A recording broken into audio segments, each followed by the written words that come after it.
समुद्र की गहराई में आज भी एक ऐसा राज छुपा है जिसे दुनिया ने हादसा कहा, लेकिन कुछ लोग उसे साजिश मानते हैं। एक ऐसा जहाज जिसे कभी डूबने वाला नहीं कहा गया, एक ऐसी रात जिसमें हजारों लोगों की किस्मत बदल गई, एक ऐसा सच जो आज तक पूरी दुनिया से छुपा हुआ है। ये कहानी है टाइटैनिक की, लेकिन आज हम वो कहानी नहीं बताएंगे जो किताबों में लिखी है।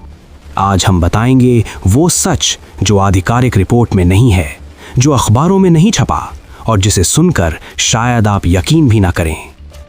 क्यों टाइटैनिक को खतरे की चेतावनी मिली थी, फिर भी जहाज को रोका क्यों नहीं गया? क्यों कुछ अमीर लोग यात्रा से पहले ही उतर गए? क्यों लाइफ बोट कम थीं जबकि जगह ज्यादा थीं? क्यों टक्कर के बाद भी सबको सच नहीं बताया गया? और सबसे बड़ा सवाल, क्या सच में टाइटैनिक डूबा था या कोई और जहाज? आज हम इस पूरी कहानी को शुरू से अंत तक देखेंगे। धीरे धीरे एक एक राज खुलेगा और अंत में आप खुद फैसला करोगे, ये हादसा था या दुनिया की सबसे बड़ी साजिश। साल 1900 के बाद की दुनिया। इंसान तेजी से तरक्की कर रहा था, नई मशीनें बन रही थीं, नई इमारतें बन रही थीं और अब इंसान समुद्र पर भी राज करना चाहता था। उसी समय एक कंपनी थी, व्हाइट स्टार लाइन। ये कंपनी दुनिया का सबसे बड़ा जहाज बनाना चाहती थी, ऐसा जहाज जो पहले कभी नहीं बना। और फिर शुरू हुआ एक सपना, टाइटैनिक। टाइटैनिक को सिर्फ एक जहाज नहीं बल्कि इंसान की ताकत का प्रतीक बनाया जा रहा था। इसे बनाने के लिए हजारों मजदूर दिन रात काम कर रहे थे। लोहे की मोटी चादरें, विशाल इंजन और अंदर ऐसा शाही इंतजाम जैसा किसी महल में भी नहीं था। इस जहाज में अमीरों के लिए अलग दुनिया थी, गरीबों के लिए अलग। ऊपर संगीत, नीचे मेहनत, ऊपर नाच, नीचे पसीना। लेकिन जब टाइटैनिक बन रहा था तभी कुछ अजीब बातें भी हो रही थीं। कुछ इंजीनियरों ने कहा था कि जहाज बहुत बड़ा है और इतनी तेजी से चलाना खतरनाक हो सकता है।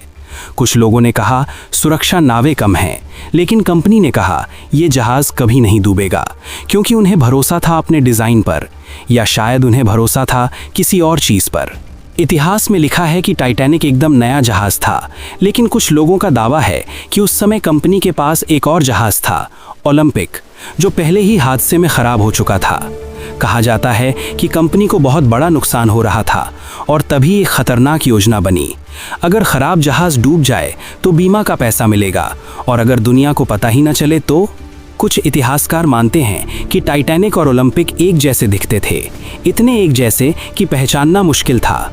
क्या ये सिर्फ संयोग था या यहीं से शुरू हुई दुनिया की सबसे बड़ी साजिश? लेकिन असली कहानी अब शुरू होती है, जब 10 अप्रैल 1912 को जहाज अपनी पहली यात्रा पर निकला। और उसी दिन कुछ ऐसा हुआ जिसने बाद में सबको सोचने पर मजबूर कर दिया। 10 अप्रैल 1912, इंग्लैंड का साउथहैम्पटन बंदरगाह। सुबह का समय, हजारों लोग एक ही जहाज को देखने आए थे, टाइटैनिक। इतना बड़ा जहाज कि लोगों को यकीन ही नहीं हो रहा था कि ये पानी पर चल सकता है। लोग हाथ हिला रहे थे, परिवार रो रहे थे, कुछ लोग खुशी से चिल्ला रहे थे क्योंकि उन्हें लग रहा था वे इतिहास की सबसे सुरक्षित यात्रा पर जा रहे हैं। लेकिन जब जहाज बंदरगाह से निकल रहा था तभी एक अजीब घटना हुई। टाइटैनिक के पास खड़ा एक दूसरा जहाज अचानक उसकी तरफ खिंचने लगा। रस्सियां टूट गईं, लोग चिल्लाने लगे। कुछ सेकंड के लिए ऐसा लगा कि दोनों जहाज टकरा जाएंगे, लेकिन आखिरी पल में टक्कर टल गई। उस समय किसी ने ध्यान नहीं दिया, लेकिन बाद में कुछ लोगों ने कहा ये एक संकेत था कि ये यात्रा सही नहीं है। यात्रा शुरू हुई। पहले दिन सब ठीक था, दूसरे दिन भी सब ठीक था, लेकिन तीसरे दिन से अजीब बातें होने लगी। जहाज को कई बार बर्फ के पहाड़ों की चेतावनी मिली।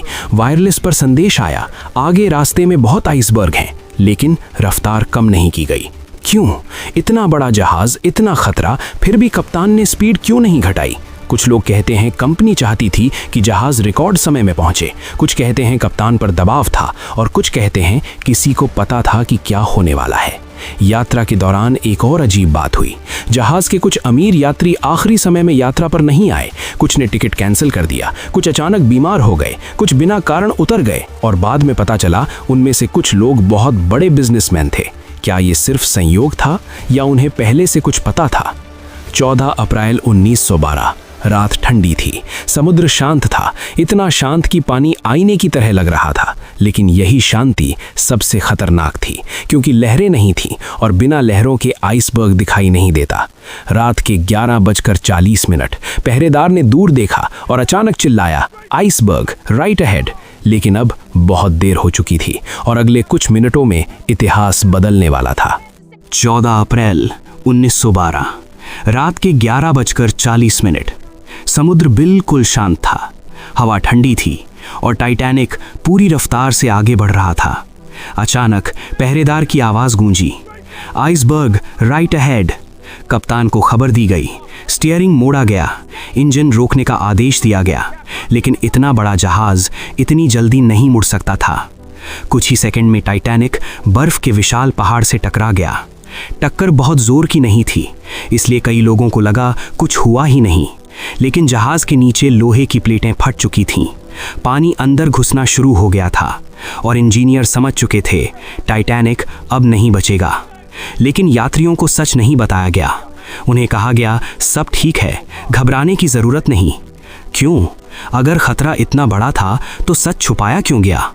कुछ मिनट बाद कप्तान को रिपोर्ट दी गई, जहाज़ के कई हिस्सों में पानी भर चुका है और टाइटैनिक सिर्फ कुछ घंटों का मेहमान है। अब आदेश दिया गया, लाइफ बोट तैयार करो। लेकिन यहीं से शुरू हुआ सबसे बड़ा सच।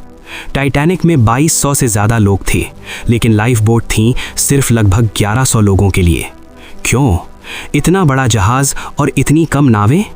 कंपनी ने कहा था ये जहाज़ कभी नहीं डूबेगा, इसलिए ज़्यादा लाइफ बोट की ज़रूरत नहीं समझी गई। लेकिन अब लोगों को अपनी जान बचानी थी। पहले अमीर लोगों को बुलाया गया, फिर औरतों और बच्चों को। गरीब लोग नीचे ही रह गए। कुछ दरवाजे बंद कर दिए गए, कुछ लोगों को ऊपर आने ही नहीं दिया गया। संगीत बजता रहा ताकि लोग घबराएं नहीं। लेकिन सच्चाई ये थी कि जहाज़ धीरे धीरे मर रहा था। रात के 1 बजे जहाज़ आगे से झुकने लगा। लोगों को अब समझ आ गया कि टाइटैनिक सच में डूब रहा है। चीखें, रोना, भागते लोग। कुछ लोग प्रार्थना कर रहे थे, कुछ लोग पानी में कूद गए और कुछ आखिरी समय तक अपने परिवार का हाथ पकड़े रहे। 2:20 टाइटैनिक 2 हिस्सों में टूटा और दुनिया का सबसे बड़ा जहाज़ समुद्र के अंदर चला गया। 1500 से ज़्यादा लोग ठंडे पानी में डूब गए। लेकिन कहानी यहीं ख़त्म नहीं होती, क्योंकि बाद में कुछ ऐसी बातें सामने आईं जिन्होंने लोगों को सोचने पर मजबूर कर दिया। क्या यह सिर्फ हादसा था या किसी ने जानबूझकर इस जहाज़ को डूबने दिया? और असली रहस्य अब शुरू होता है। टाइटैनिक डूब चुका था, समुद्र शांत हो गया था, लेकिन सवाल अभी भी जिंदा थे। इतना बड़ा जहाज़ इतनी छोटी गलती से कैसे डूब गया? और यहीं से शुरू हुआ सबसे बड़ा रहस्य। जांच शुरू हुई, रिपोर्ट बनाई गई, लेकिन कुछ लोगों को लगा कि पूरी सच्चाई नहीं बताई गई। सबसे पहले लोगों ने ध्यान दिया एक अजीब बात पर। टाइटैनिक से पहले व्हाइट स्टार लाइन के पास एक और जहाज था, ओलंपिक। यह जहाज टाइटैनिक जैसा ही दिखता था, लगभग एक जैसा। दोनों का डिजाइन, दोनों का आकार, दोनों की बनावट, सब कुछ इतना मिलता था कि दूर से पहचानना मुश्किल था। और ओलंपिक पहले ही एक हादसे में खराब हो चुका था। उसकी मरम्मत बहुत महंगी थी, कंपनी को भारी नुकसान हो रहा था। और तभी एक खतरनाक शक पैदा हुआ। कुछ इतिहासकारों का मानना है कि कंपनी ने ओलंपिक को टाइटैनिक बनाकर भेज दिया और असली टाइटैनिक को रोक लिया। अगर खराब जहाज डूब जाए तो बीमा का पैसा मिलेगा और कंपनी बच जाएगी। ये सिर्फ एक कहानी नहीं, क्योंकि कुछ सबूत आज भी लोगों को सोचने पर मजबूर करते हैं। जैसे यात्रा से पहले कुछ बहुत बड़े अमीर लोग अचानक इस यात्रा पर नहीं गए। JP मॉर्गन, जो इस कंपनी का मालिक था, उसने भी आखिरी समय पर यात्रा कैंसिल कर दी। क्यों? कुछ और बड़े लोग भी नहीं आए और बाद में मरने वालों में कई ऐसे लोग थे जो उस समय बहुत बड़े बिजनेस विरोधी थे। क्या यह सिर्फ संयोग था या किसी को पहले से पता था कि क्या होने वाला है? एक और सवाल, टाइटैनिक को कई बार आइसबर्ग की चेतावनी मिली थी, फिर भी स्पीड कम क्यों नहीं की गई? क्यों कप्तान ने रास्ता नहीं बदला? क्यों लाइफ बोट कम थी? क्यों कुछ दरवाजे बंद रखे गए? क्यों सच्चाई छुपाई गई? कुछ लोग कहते हैं यह सिर्फ हादसा था, कुछ कहते हैं ये इंसान का घमंड था, और कुछ कहते हैं ये दुनिया की सबसे बड़ी साजिश थी। आज 100 साल से ज्यादा समय बाद भी टाइटैनिक समुद्र की गहराई में पड़ा है, टूटा हुआ, खामोश, लेकिन उसके साथ दफन है एक सवाल, क्या सच में वो टाइटैनिक था या कोई और जहाज? शायद सच हम कभी नहीं जान पाएंगे, लेकिन एक बात तय है, उस रात सिर्फ एक जहाज नहीं डूबा था, बल्कि डूबा था इंसान का घमंड और इतिहास में लिखी गई सबसे दर्दनाक कहानी। और अगर आप ध्यान से देखें तो आज भी समुद्र की गहराई से एक ही आवाज आती है, टाइटैनिक सिर्फ हादसा नहीं था, शायद एक राज था जिसे दुनिया आज तक छुपा रही है। आपको क्या लगता है? कमेंट बॉक्स में जरूर बताना।